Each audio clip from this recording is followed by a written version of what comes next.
महाभारत के युद्ध का 14वां दिन एक ऐसा दिन था जिसने पूरे युद्ध की दिशा बदल दी। 13वें दिन अभिमन्यु के बलिदान और कौरवों के अधर्म ने पांडव पक्ष को झंझोर कर रख दिया था।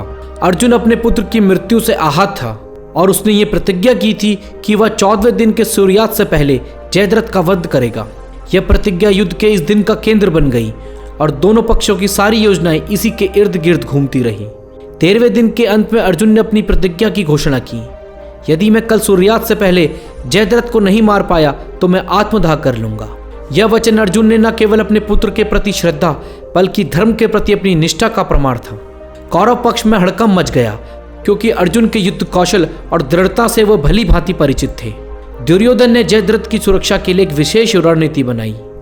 द्रोणाचार्य, कर्ण, अश्वत्थामा और कौरव पक्ष के अन्य प्रमुख योद्धाओं ने जयद्रथ को हर हाल में सुरक्षित रखने की शपथ ली।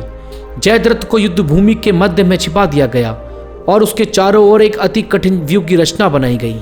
द्रोणाचार्य ने अर्जुन को रोकने के लिए कई स्तरों की व्यूह रचना की। हर स्तर पर कौरव सेना के सबसे शक्तिशाली योद्धा तैनात थे। उनका उद्देश्य था अर्जुन को सूर्यास्त तक व्यस्त रखना ताकि वह जयद्रथ तक न पहुंच सके।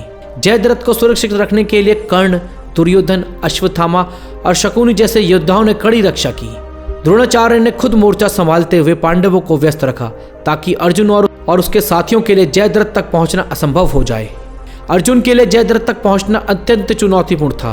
हर कदम पर उसे दुर्योधन, कर्ण, अश्वत्थामा जैसे योद्धाओं का सामना करना पड़ा, लेकिन अर्जुन ने अपने धनुष, गांडीव और अद्वितीय युद्ध कौशल से हर बाधा को चीरते हुए आगे बढ़ने का प्रयास किया।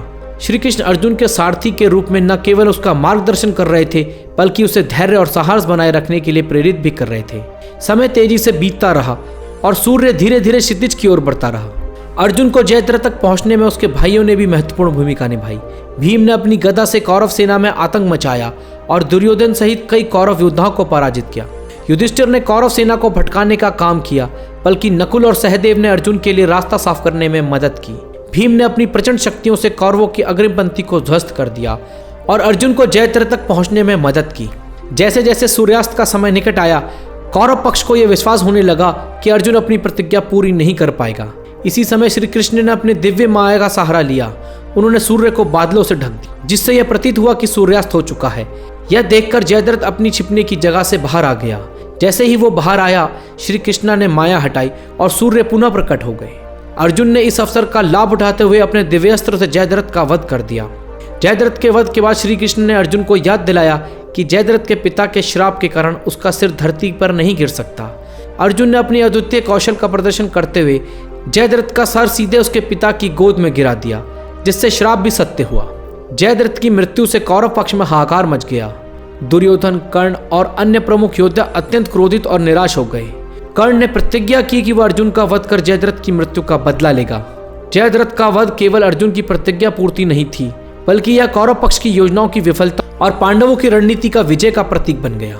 14वें दिन की विजय ने पांडव पक्ष का मनोबल और ऊंचा कर दिया। अर्जुन ने न केवल अपनी प्रतिज्ञा पूरी की बल्कि अभिमन्यु के बलिदान का प्रतिशोध भी लिया। इस दिन ने कौरव पक्ष को एक एहसास दिला दिया कि पांडव किसी भी स्थिति में धर्म के प्रति अपनी निष्ठा से पीछे नहीं हटेंगे। अर्जुन की वीरता और श्री कृष्ण की रणनीति ने युद्ध को निर्णायक मोड़ पर पहुंचा दिया। 14वें दिन की घटनाएं महाभारत का ऐसा अध्याय है जो न केवल अर्जुन के साहस और कौरवों की विफलता का प्रतीक है, बल्कि ये भी दिखाता है कि धर्म के मार्ग पर चलने वाले की विजय सुनिश्चित होती है।